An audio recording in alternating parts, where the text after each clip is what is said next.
Noong unang panahon, wala namang kotse, jeep, bus, o motor.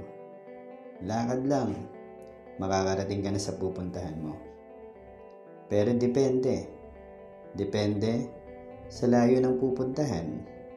Depende sa panahon, kung mainit ba o umuulan. At depende kung may lakas ka para maglakad. Akala ng iba, naglalakad ka dahil wala kang pamasahe.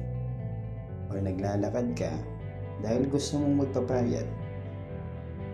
Maaaring tama, maaaring mali.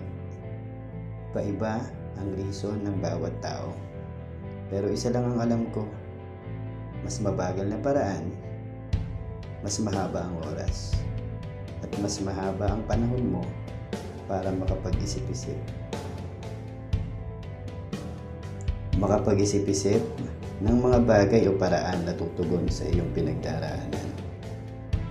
Maraming solusyon, pero hindi lahat angkop sa iyo at angkop sa mga taong konektado sa iyo.